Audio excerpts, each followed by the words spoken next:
Lieutenant Villixpran is pregnant again. Ducat tells Cisco, O'Brien, Odo, and Worf picks or it didn't happen. And Chief O'Brien makes the worst Klingon ever. Hello, everybody, and welcome to the Seventh Rule with Sirach Lofton. Hello, hello. We are joined today by a very special guest, Mr. James L. Conway. Hello, hello. Today we are reviewing Deep Space Nine, Season 5, Episode 1, Apocalypse Rising, written by, of course, Ira Stephen Bear and Robert Hewitt Wolf, directed by, what do you know, Mr. James L. Conway. Welcome. Thank you. Nice to be here. What's up, everybody? I'm Sirach Lofton from the Seventh Rule podcast, and I'll be at STSF this year in the Bay Area, celebrating with our friends at Creation. Okay.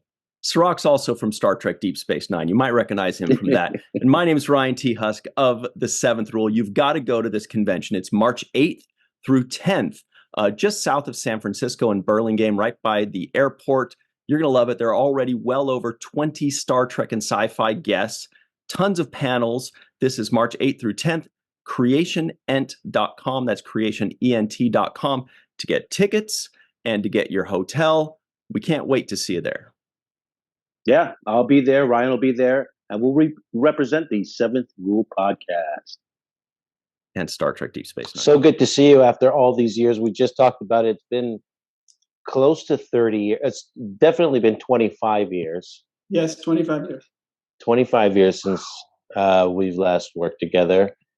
I can remember right away when Ryan was telling me that you would be on the show. The first thing I remember was how much of a gentleman you are and how classy you were as a director. So let me just give you your flowers and your appreciation for leaving a good impression.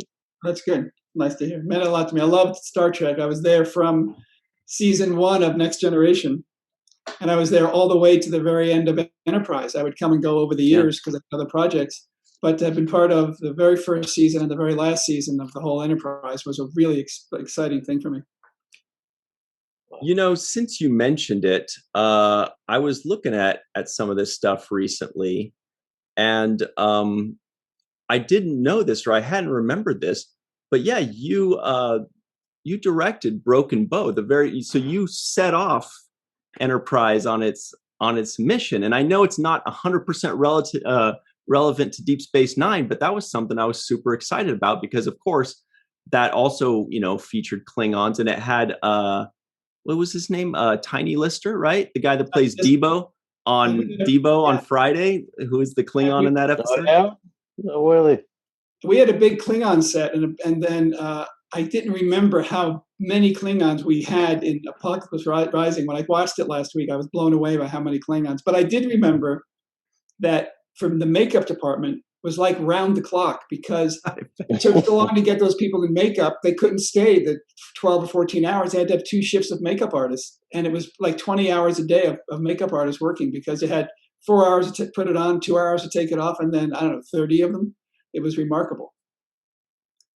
That's one of the first things that I was looking at it. I put that in my notes. I was like, that is a ton of Klingon extras.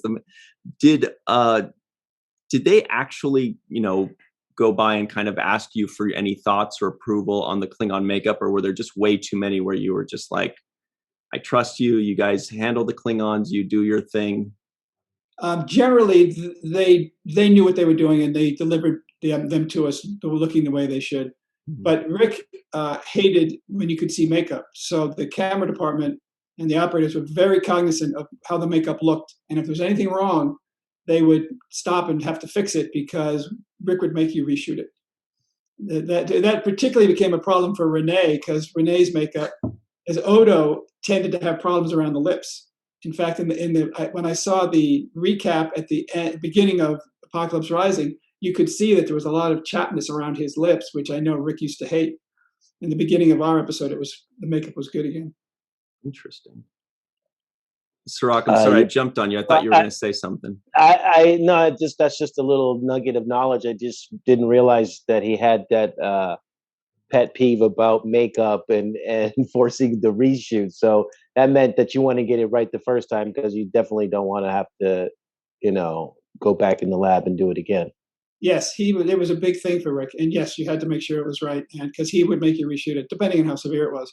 But he would get angry not just at the makeup department, because once it's out of their hands and you're on set, Camera. it's really the camera people and the director who have to keep an eye on it and make sure that it's looking good. So everybody was very aware of it, and so when you've got that many Klingons running around, let me tell you, there's a lot to look at and a lot to be careful about.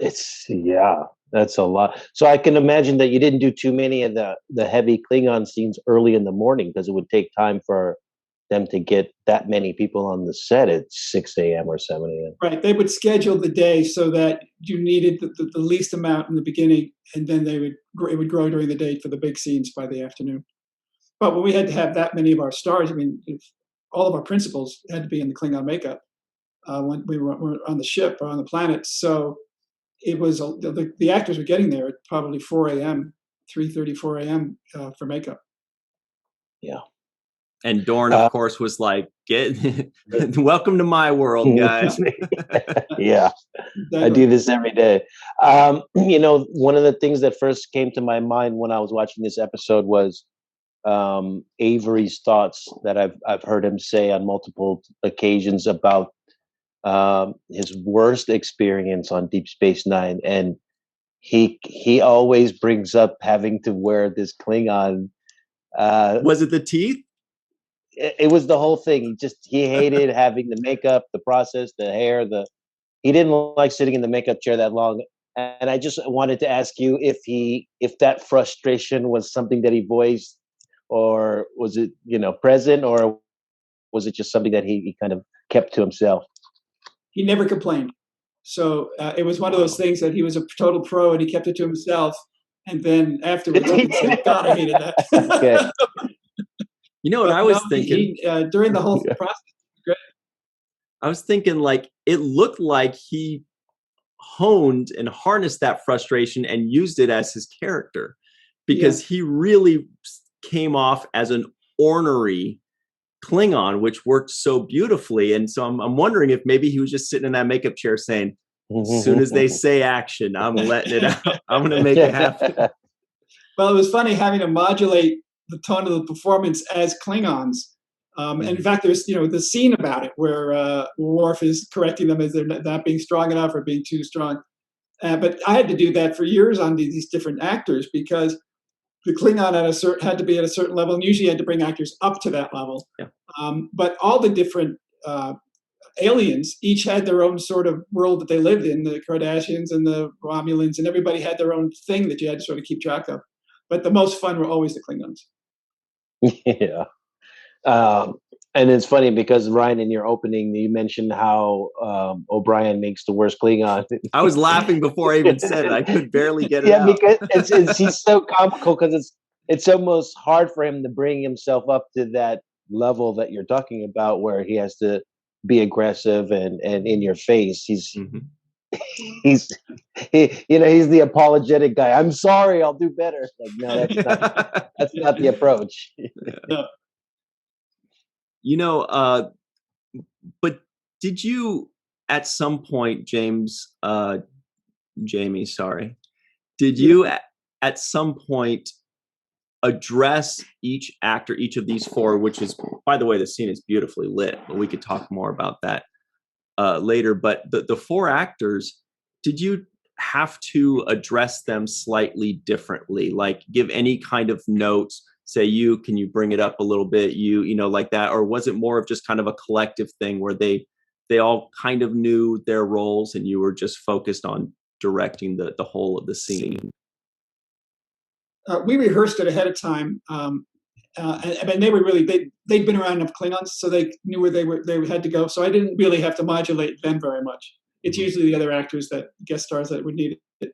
So no, they slipped into their roles very well. And it was more about just making sure that we got the scene shot properly and gave them enough room to do another take or two if they needed it. So no, they were great. They worked together a lot too. They would go and rehearse together, so they came prepared. Awesome. Hey, Sirach, I know we were talking about this, I think a week or two ago. But also, by the way, guys, shout out to our friend Miss Melissa Longo, who's got a new line of awesome shirts. This is a Guess Who, Oh, that's Captain cool. Captain Picard one. Check her out, walking art made by Melissa.com. We'll be seeing her later on the free for all. But we were talking about the episodes, the Deep Space Nine episodes that you have directed, James, and what the heck? They gave you all the best episodes. Either that or you made all of the episodes the best. I had some great scripts. Let me tell you. Yeah, I did. Duet, which Duet was one of my favorites. It was an amazing episode. And what was interesting about makeup is the guest star. I'm blanking on his name. Right. The guy that played the Cardassian. I can't remember his name right now. He had trouble because of the makeup. He had to be there at 4. And during the day, he was having trouble remembering some of the lines. And so we were having to feed him the lines. But he was such a good actor that you never knew that. And so when it was all cut together, it was that wonderful performance.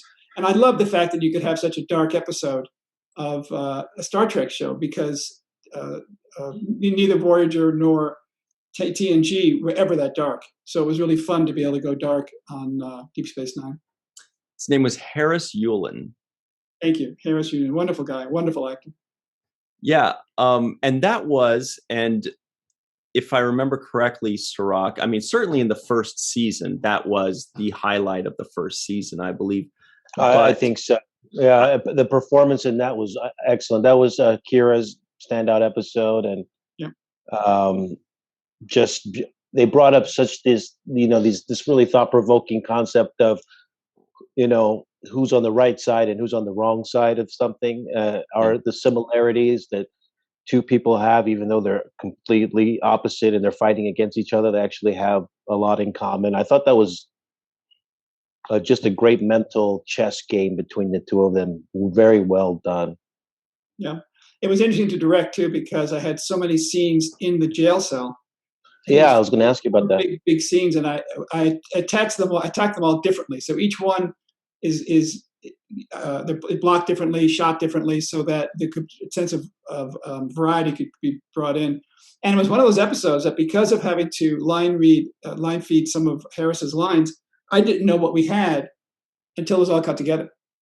In fact, he wanted to change the ending. He wanted his character to survive, and made a big argument about it. And we brought it to Rick and to Brandon. I think Brandon wrote it, and Michael was still involved in.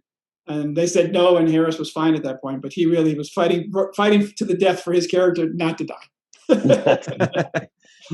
I think we understand why they made the decision to kill the character. I think that was, in a way, that was kind of the point of the episode. It was kind of an important, moment. And if you take that away, maybe Harris is thinking, well, then I can come back for the next few seasons, but yeah, I personally, I could see why they said no to that. And I do think, and Sirach, back me up on this or tell me I'm wrong, but I believe that our good friend, Mr. Aaron Eisenberg, said this was his favorite episode of the first season as well.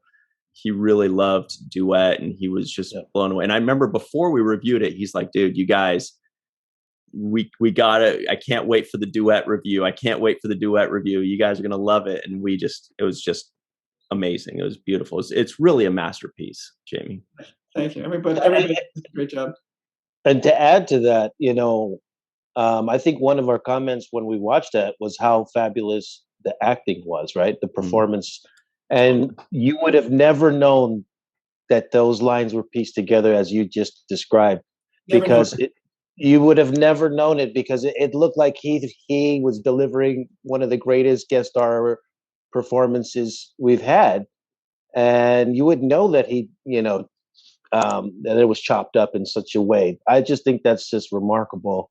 It's a tribute to what a good actor he was, because he was able to stay in character through that, and he wasn't embarrassed by what was happening, because there was a reason for it. I mean, this man who spent his life on stage doing 2 and 3 hours at a time. So it's not that his inability to remember lines; it was just the sheer exhaustion of having to be in makeup for so long, both sides of a 12-hour day. So everybody understood, and because he was so good, he was able to continue and keep his performance.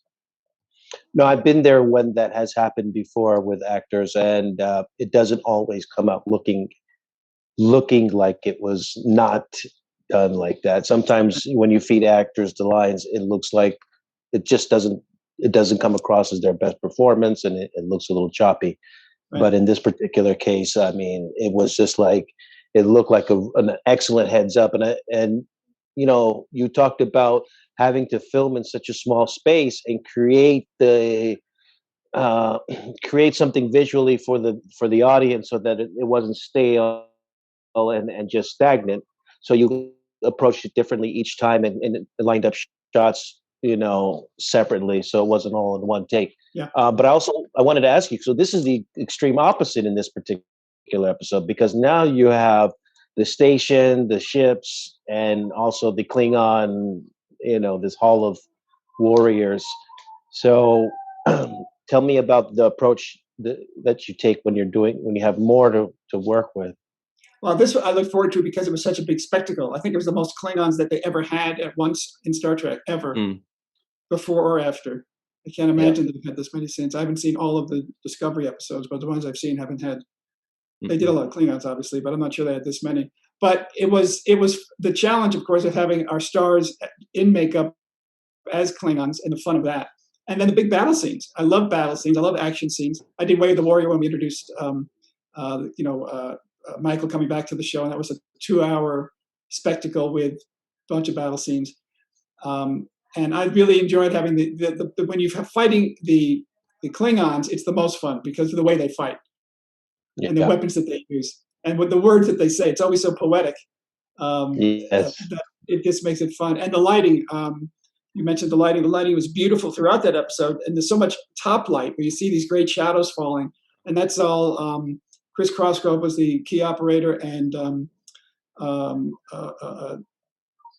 can't believe I'm blanking on the DP. Jonathan Frakes, or Jonathan West, yeah, West. Jonathan West of the DP, who's wonderful.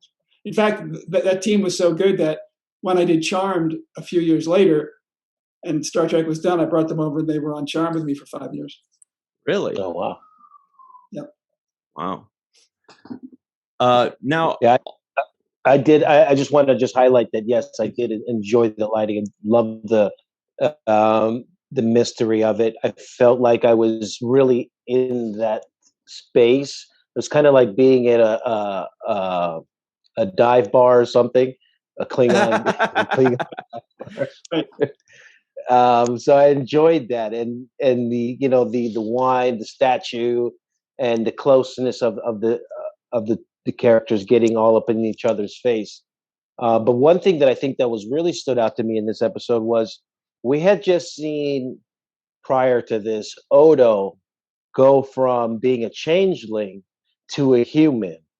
And now in this very next episode, he's going from being a human to a Klingon. Identity like, crisis, wow, poor guy. Like this is a lot for this guy to go through in just such a short time. Yes.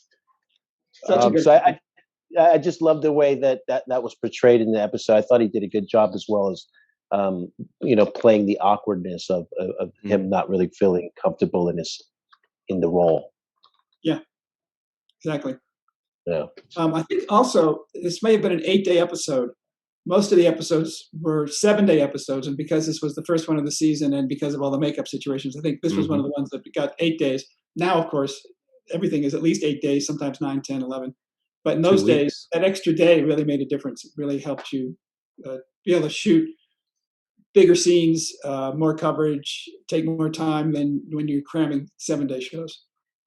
Now, Sirach and I have both touched on the lighting a little bit, but I was hoping to hear a little bit more about it. I mean, it definitely stands out what you and the team did with the lighting and with the sets and all that. Can you walk us through what your thought process was? Was there something specifically you were trying to go for, or did you just say, hey, we've got years of seeing Klingon stuff, I know what the Klingons look like, let's just expand on that, or maybe there was some kind of new element you wanted to bring in, or like there were the statues and things like that. Was there anything you were trying to convey in particular?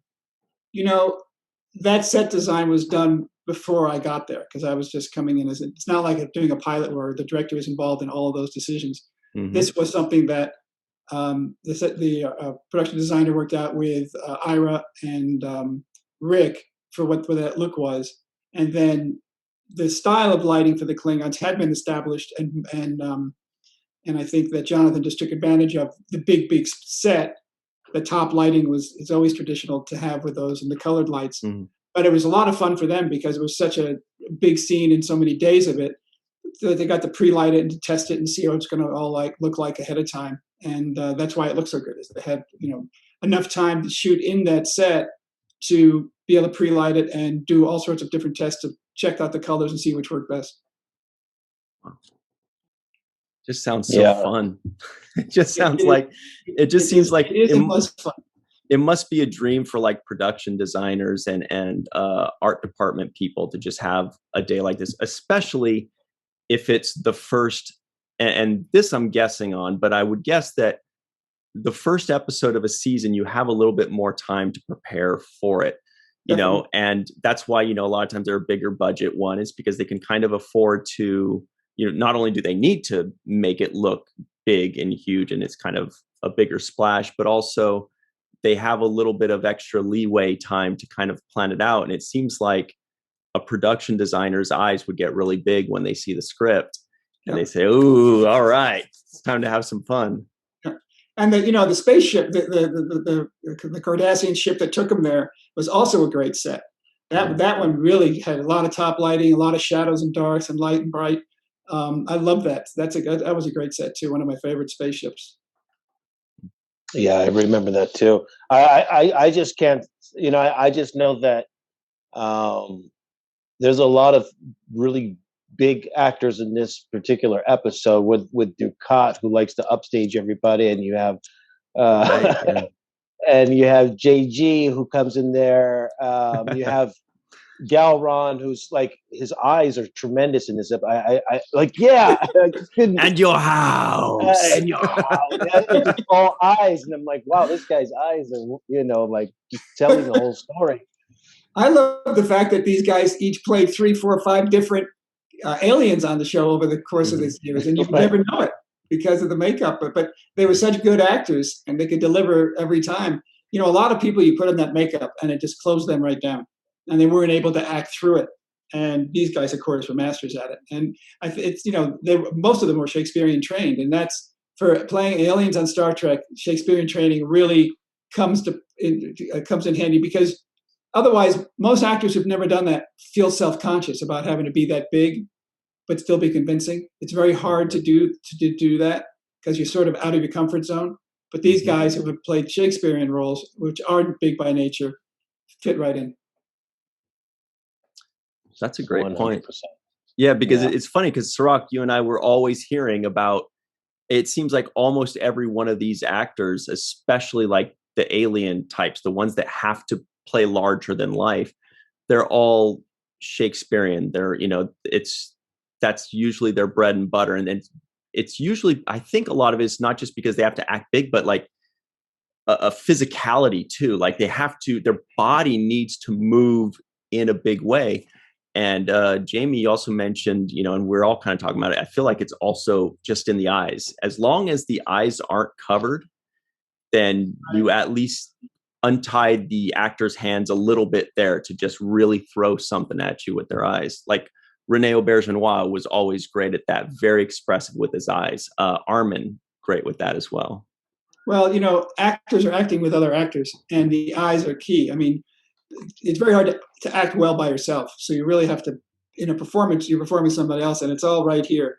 And when the best actors are really connecting, and they're looking at you, and you're feeling what they're saying, and you get, as an actor, you get sucked right into it, and it becomes a scene, not two people repeating lines, and it's a big difference. So the better trained, the more an actor can actually disappear into that role and into that scene, the better the scene becomes. Yeah, and I think that you touched on the bigness of it. There's so much expression that has to go along with Shakespeare because it's complex, and you need to be able to simplify it for the viewer. So I think that once you become gifted at this level of translation, then you can translate, anything and make it understandable and big and loud, um, for the purpose of the viewer. And they're It also definitely they're, cross. they're very directable too. They're used to it. So if you want to crescendo at something and you tell them, why don't we build up to this, they'll be able to do that, or then drop off from here. They're very good at doing that. These guys are great. They were really fun. So we've got Yeah. to jump into our break in just a second here. But Jamie, I've got a question that I've been dying to ask you, and I'm going to ask it after the break. I did too, actually. We've got a got like 10. couple. I feel like I've got two that I really need answered, that I want to talk about. So, and Ryan, I know you do too, but I have a few that just interest me about your career and the things that you've done. So I want to get into more of it. Great. Yeah. And so far, Jamie, this has been an absolute pleasure, by the way. It feels like we're in like TV class. We're just like learning a master class from a master, So this has been great so far. Thank you so much for joining us. Everybody at home, we are going to take a super quick break, and we'll be right back on The Seventh Rule.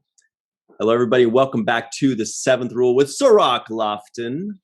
Hello, hello. We are joined by director and producer James L. Conway. Hello, hello. And we're reviewing Deep Space Nine Season 5, Episode 1, Apocalypse Rising. One of the most memorable episodes in Deep Space Nine because of the 4 Klingons, I think, and also because of the amazing storyline with the changelings. Very quickly, here are the trivioids that may or may not have made cutting room floor at the very beginning of the episode of this review. Worf points out that while Kira is in charge of Deep Space Nine, he's in charge of the Defiant. Quark says Odo is a depressed ex-changeling. Odo loves the sound of suds, almost a Simon and Garfunkel song. There are 30 ships stationed at Tyga Core at any given time. Starfleet gives Sisko 4 modified polaron emitters. Kira renders Dukat speechless for the first time ever. Has a beautiful scene. Dukat tells the 4 new Klingons, pics or it didn't happen. Chief O'Brien is the worst Klingon ever. Lieutenant Villickspren is pregnant again. And glory to you and your house. Yes. I like it. You guys want to mention real quick that scene with Kira and Dukat? Because I do feel like that was the first time where Dukat, the guy that always has something to say, just sat there. He went, and everybody at home, that was the scene when Dukat notices Kira is pregnant, and he says, "Oh, how does Shakar feel about it?" Or whatever he said, and she says, "Oh, Shakar's not the dad. O'Brien is," and he was just flummoxed by it. He was like, "I don't even know what to say about that." I actually that was a great line that actually did leave him speechless. I enjoyed that interaction. Yeah. But I also liked the line. It was not the line, but this was just an interesting thing. They were like, how are we going to discover if he's a changeling or not? And then Sisko said, Starfleet has given us these. And then he pulls out these balls. And I'm like, so Starfleet, that's the answer. And I thought that was a little funny wordplay right there. They look kind of like those Pokemon things. Yeah, those balls they were funny. They were cute a little bit. But I did like also. It's one of those props you get. It's one of those props that you get. You could look at and you go, "Okay, now we have to make sure these don't come off really silly."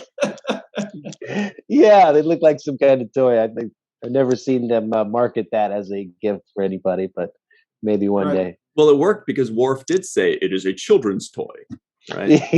Yeah. Right. It looked like a children's toy. It's funny. I hadn't seen the episode since we made it 25 years ago. Wow. And I forgot the twist at the end. So that was fun for me to realize that it was actually reversed in terms of who was the evil, the changeling. So that was fun. Mm-hmm. And I'm glad you brought that up because I liked the twist. I thought it was great writing, and I also thought it was great writing that they used Odo's skills of observation, which we've known him to have throughout the series, of being very detailed about his observations of things, and especially analyzing people's behavior. And in the beginning of this episode, he was so down and out and depressed that he wasn't using that skill set. And I like the way the writers flipped it and made that the thing that was the saving the story or saving the day was the thing that we've always known Odo to have, which is innate in his being, not just being a changeling or a person or a Klingon, but just who he is, being a detailed observer, watching how JG's, I always forget JG's, Martok, watching how Martok was, behaving and analyzing also how Galron was using the Klingon way of defending his honor and fighting him, and realizing that there was something there. Good writing, I thought. Mm-hmm. Very good writing. The scripts for DS9 were always fantastic.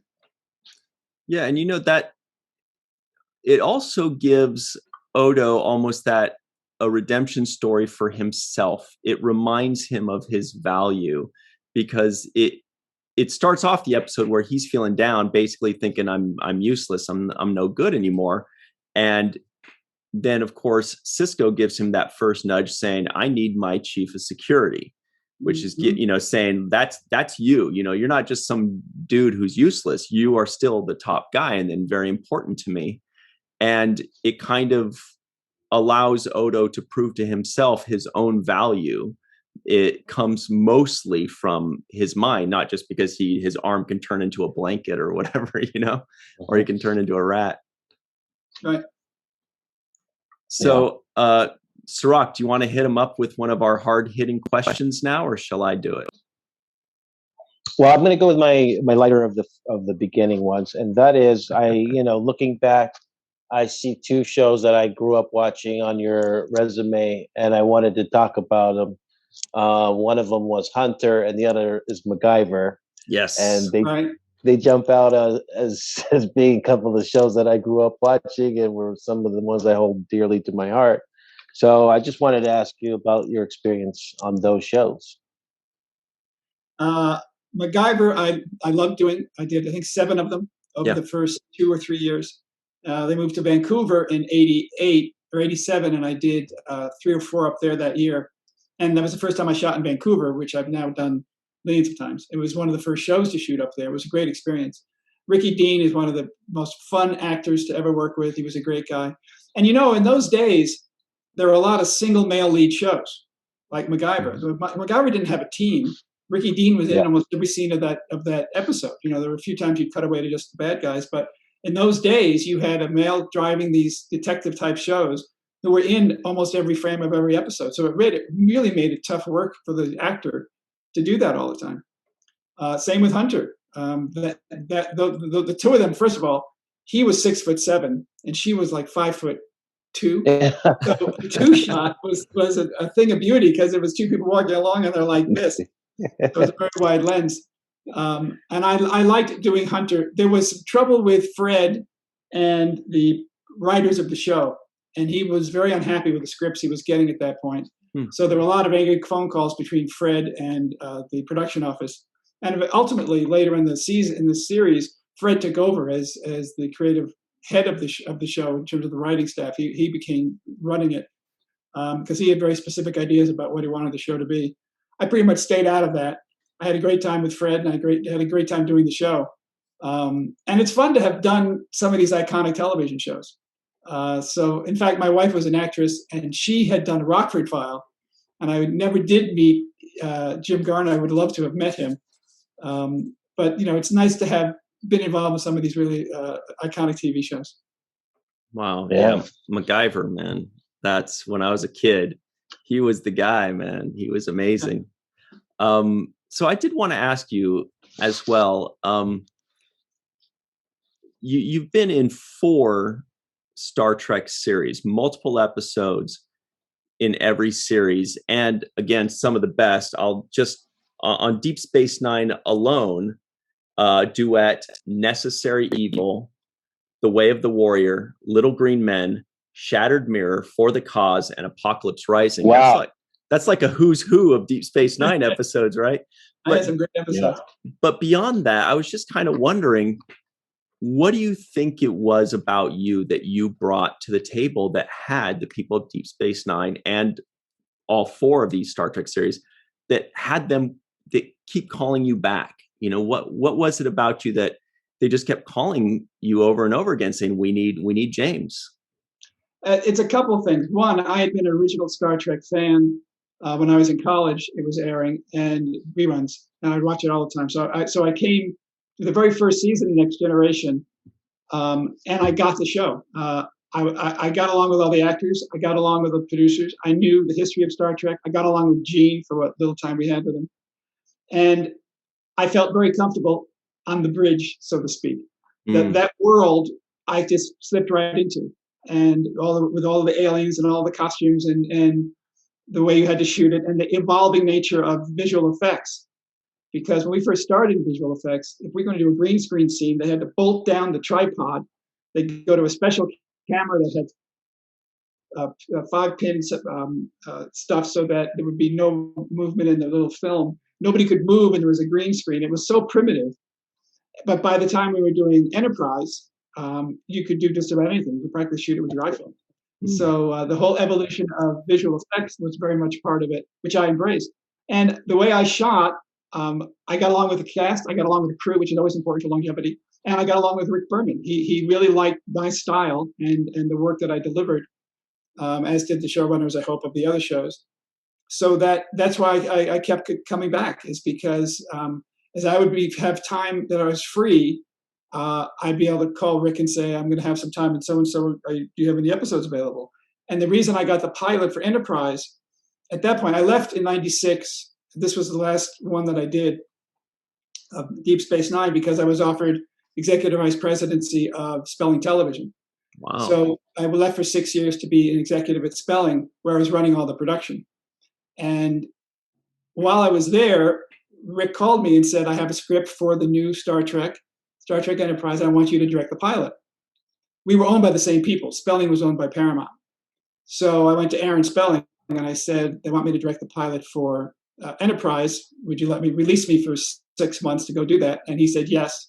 So I got to go do the pilot and then came back to my job at Spelling, which then transitioned into producer, director, executive producer of Charmed.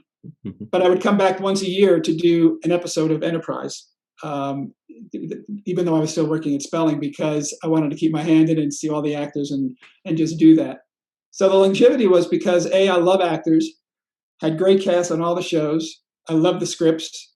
I really worked well with the writers on the shows, and they must have liked my interpretation of their scripts, because that's why you keep coming back. It's when the director, I mean, we're only there to shoot the vision of the writers.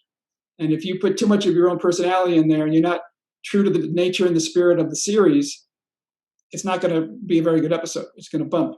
So as long as I could visualize the writer's vision, that's somebody they're going to want to have coming back. Wow, definitely.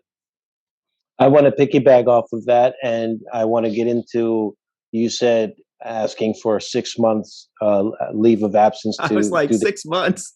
Yeah, and so I don't know if that's the exact amount of time, but I wanted to get into, I'm sure that it takes more time to do the pilot episode of a series that hasn't, that's freshly airing. So you're essentially introducing the entire show, as opposed to doing an episode of season 5 of Deep Space Nine, one of episodes. So I wanted to get into just what kind of preparation goes into launching a series like the pilot episode. Well, let's see. It was a 34-day shooting schedule instead of the normal. Normally, you would have 16 days to do it. 2 hours. Was 34-day shooting schedule, and the prep time, and that's 5 days a week. So you add in the weekends, you can see how much more time that actually was.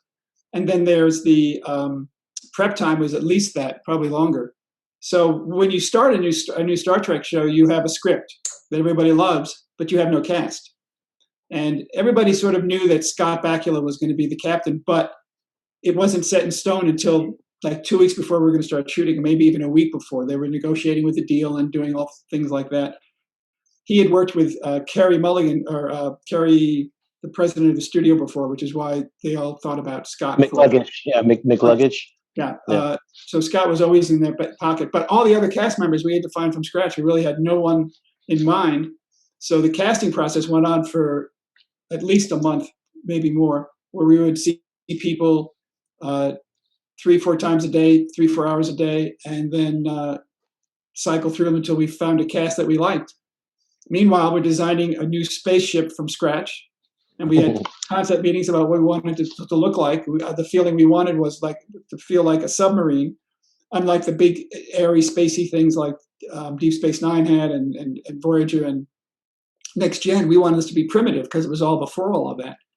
And the lighting design, and we even talked about how we want the cameras to be moving on the bridge. So they designed a special crane that was part of the initial design. So the camera was always on. You could get into nooks and crannies so we could do all sorts of really cool shots. And you talk about the lighting design. You talk about the wardrobe. There was always an issue with the suits where they had to pull them down like this all the time, because they would stand up, they didn't pull it because they'd wrinkle. And so they were trying to beat that with the new wardrobe. They didn't. I'll tell you a funny story. I did an episode of The Orville, and I was telling that story, and they had the same issue where you stand up. So I think it's an ongoing thing. If you don't want wrinkles on your suit, there's no way to sort of defeat that. Yeah. So there's so many different things that you want to get right the first time. Now, I will tell you a story that people don't always know is after the first week of shooting, Kerry McCluggage had been in London, and he came back, saw the dailies, and hated Scott's hair.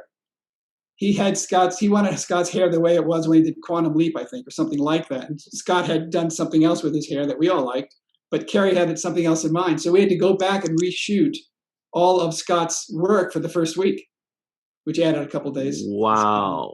Yeah, really? I think we absorbed that time into the schedule. But that's one of those things you never expect coming. But he was the president of the studio, and if he says redo it, we redid it. Wow. So we've got our associate producer, Homer Frizzell, that's hopping in right now. Let me add him in because he's got something pretty cool for us. Hey, Homer, we see you. There you are. Hi. How's it going? Hey there. Good to see you. So we kind of got off topic because we love Star Trek so much. We're actually talking about Enterprise. But one final thing on Enterprise, Jamie, is that you did mention in your description how they wanted the ship to look like, or you all wanted the ship to look like a submarine. And what's funny is myself, as a Star Trek fan, since way back in the day, I do remember reading that specific word before the show even aired, that they wanted to build something that had the feel of a submarine. So it's really interesting 20 years later almost that you're still using these same kind of descriptions, because it did kind of set me up as a viewer to kind of understand what you guys were going for, the look you were going for. And it did have that feel, and it made sense as to why you wanted that feel. We wanted to be cramped. In fact, I don't remember, but in Scott's cabin, he had to duck at certain parts to get to different things because it wasn't big enough for him to be able to stand. And that was intentional. That was something that we built in there, that you have to duck at certain spots. So Homer, hello, by the way, all the way out in Upper Manhattan. You've got the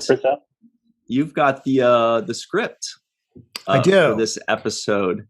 And you said that there were some cool doodles and some nice lots of cool doodles, and some of them I'm still trying to understand.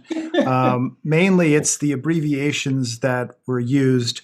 And so, like, for example, at the beginning, you have Dax and Cisco coming up the turbolift, I think, into the Defiant. And that looks like this. Correct. That's, if you notice, there's the turbolift.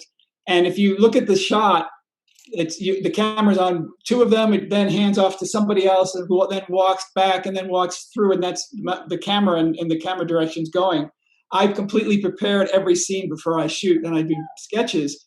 I do all the blocking ahead of time, and I always looked for ways to use the camera as well as I could. Now, where did you get that? I recently sold a bunch of those things because I wanted the fans to have them because they weren't doing me any good. Wow. This is probably one of those. I got it on eBay, say a couple years ago, something like that.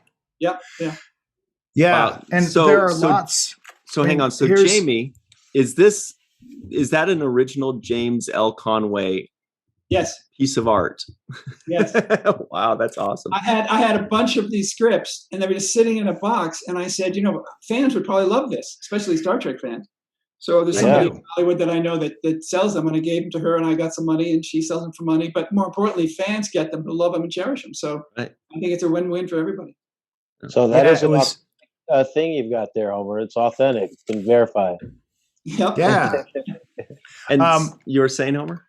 Well, I actually here's one. I just have to go back through and try to figure out what's going on this page. So that's the shot list, basically. That's okay. The middle is at the 63, 66. That's the first shot was a medium dolly, then a medium shot, and it literally talks about how the camera will be going from one person to another, and the amount of coverage that I need. So when I would visualize a scene, I would do all of the shots, and then as I do my shot list for the day's work, I would look at it and make sure that I had enough time to do everything I planned. And if I didn't, I would have to either consolidate the shots or expand the shots. But I visualized every scene before I got there. And I put it in my scripts. Yeah, lots of drawings in there. I have a question about something that's not in the script, but is in the episode. Okay. Ooh, nice. Yeah, so there's a scene on the promenade with Jake and Dr. Bashir that I don't have in this script. And I wonder if you have information on that you could share. By the way, that was our favorite scene. Yes. My favorite scene.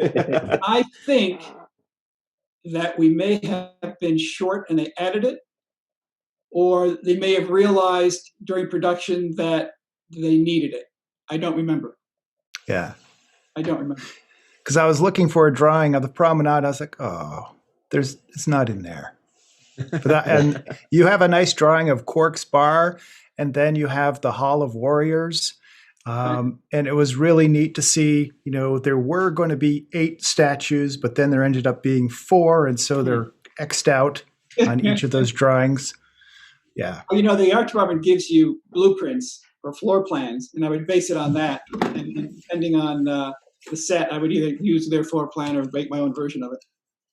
Yeah, I have some with the floor plans too. A lot of times, just real quick on that scene that was missing, I was just thinking a lot of times, writers always are saying things like raise the stakes. That's vital to a good script, raise the stakes. And sometimes they might kind of go back and think we need to stress out the audience a little bit more. We need to make them worry a little bit more. And putting a scene with the main character's son saying, hey, not in so many words, but acting like, I don't know if my dad is going to come back. And another character saying, don't worry, he'll be back. Just that added 30 seconds or 60 seconds raises the stakes for the audience and makes the audience go, whoa, wait a second. Right. Nobody is even thinking they're going to come back. They're not sure if they're ever going to see these guys again. And that really raises the stakes for us. So I don't know if maybe that was a thing. Sorry. No, go ahead. Well, the other way that they did that was it's like Ducat wanted to get a picture of those guys as Klingons and didn't want to wait until afterwards. So said, good. Yeah, that was good. I just want to show one more because you were talking about the ones that they provide. And here's one of the Klingon Hall of Warriors. Yep. If you can kind of see that there. Yep. Wow. Yeah. Well, so ladies and gentlemen, I think we can see why they keep bringing Mr. Conway back because he is detailed and oriented. He's got all the details laid out, the shots laid out, the set design. That's why he's the best of the best. That's why we have such fond memories of the experience that we had. And that's why he didn't come to set like scratching his head, like, what are we going to do? he was very cool, calm, and collected when he was on the set. There was never any sense of panic or desperation. Like I said, just everybody remembers. At least I remember you as just being a class act and a really good person to work with. Thank you.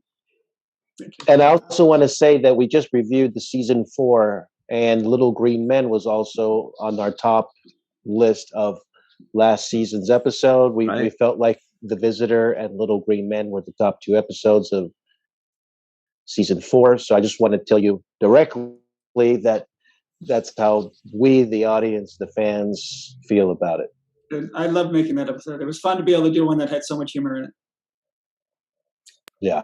Is that something you kind of wanted more of? It sounds like you definitely answered that one very quickly. Was that something you kind of longed for? Was more humor in shows? Well, I loved working with Armin, and that was such a showcase for Armin. And I had done a horror movie called a sci-fi movie called Hangar 18, which was basically that story a few years earlier. So when I read the script, I went, "This is great because it's right up my alley." And then it was just so funny what they did when they landed on the planet. And there's that moment where they're shaking. They're like this, you're going like that. Yeah.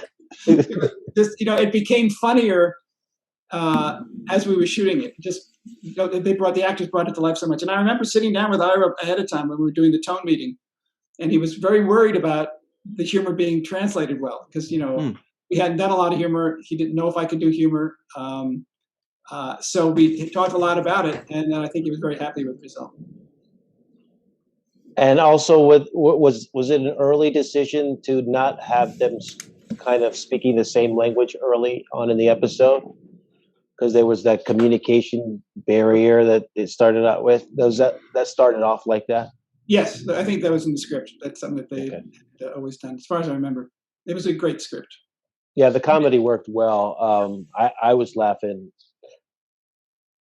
the whole time. Plus, an element of seriousness there too. That this could have possibly happened in such a way. So, it definitely tickled us. And also, Way of the Warrior was another big episode.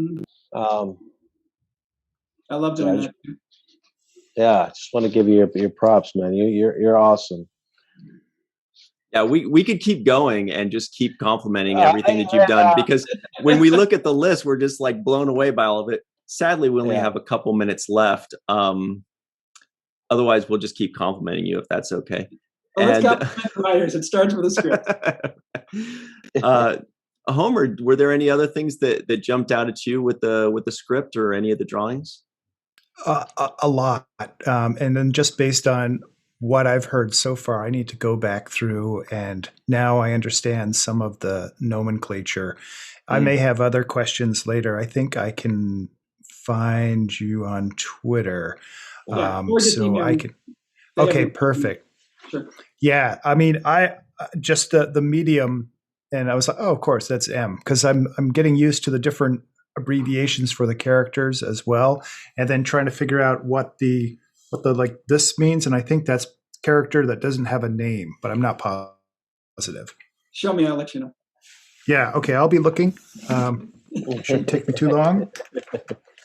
I had a question about some of your early work, like really, really early, like 70s stuff, Jamie. And you did 2 projects. One is In Search of Noah's Ark, and the other one was In Search of Historic Jesus. Nice. And I just wanted to know what is that something that you personally had interest in kind of doing, or is it just something that you were commissioned to do and it was outside of your own personal? I worked for a company called Sun Classic, and we were based in LA, but then we moved to Park City. We did a show called Grizzly Adams, and we based it in Park City and shot in Park City, and then stayed here.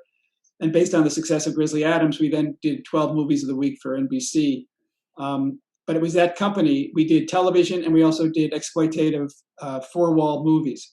And In Search of Historic Noah's Ark and Historic Jesus, that was the we also did Beyond and Back, and it was they started doing animal movies in the beginning, but it was basically these pseudo documentaries, and they'd go from city to city because we only had like 100 prints, and they would just barrage the television. And we were the first ones to actually use commercials for movies. Nobody did it in those days because a movie would open in New York City with 3 houses and stay there for 2 months. So we were the first ones to go in and have 10 movie theaters for the same movie in a town. And they would only be there 2 or 3 days, and then they'd move to another place. So we had the commercial.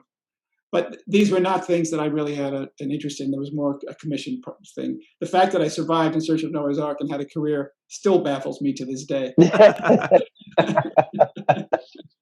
I have to say, the movie was, at the time, the second highest grossing independent movie of all time. In the 70s, it was. Wow. We made it for like $600,000, and it grossed over $30 million.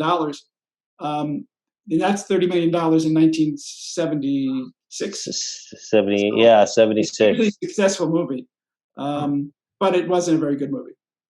No, I just mentioned it because there weren't too many people doing that kind of a topic at that time, and it seemed like it was groundbreaking as far as that. Now there's a bunch of such documentaries and Right. things like that. So I just thought, wow. Do it in the theater and make it an event. And we also did Bermuda Triangle. So there was a lot of shows like that we did. Mm-hmm. Well, we're just about out of time here. Sirach and I are big history buffs, so that's why our eyes open wide. Oh, here's one more thing. What do we got here? Here we have the Klingon jail cell. Nice. Yes. Yeah. And you have Martok outside, and then you have the X's, and then you have okay. The little box there is the camera. That's the lens of the camera. That's where it's pointing. Perfect. Okay. Wow. And then sometimes you'll see arrows, and that would be a pan or a dolly. Yeah, I got that, especially on that opening scene there, because I was like, wow, they got this dolly sequence. They're walking down here, and so you had the camera on the inside. Okay, now I get it. Thank you. Jamie, you remember this 25 years later, just off a glance. That's amazing. Well, believe me, they all, after so many years of doing it, you know exactly what you're seeing when you see it. Yeah. I'm amazed by the precision of the drawings. It's actually amazing. You're like an architect with your... this isn't just like a hand sketch doodle thing. This is like, all the measurements are almost proportionate. It looks like... Those were floor plans by the art department. Oh, man. When I drew from scratch, it looked like doodles. I mean, okay. He did the X's. Where are you? That's a great set you're in, wherever you are. I have a green... Oh, I have a green screen. This is the is the Hall of Warriors. Oh, great! That's perfect. Yeah. Perfect. Good for you. Mine's not a green screen. They're both on your set, Jamie. They're on the set that you had. So we do have to run and do the free-for-all next. We do want to give a very special thanks to Carmen Shamwell, PJ Thomas, TJ Jackson Bay out in Missouri, Bill Victor Arukin, Yvette Blackman, Homer Frizzell. Hey, Homer. Dr. Anne-Marie Siegel, Dr. Susan V. Gruner, Eve England out in Wales, and Tim Baum and Titus Muller. Also a gigantic thank you to Mr. James L. Conway for joining us today. Really cool. Thank you. It's a great time. We do hope to see you again sometime soon in some capacity or another. Great. It was great fun, guys. Thanks so much. Thank you. Thank you. And everybody at home, stick around for the free-for-all. We'll be right back on The Seventh Rule.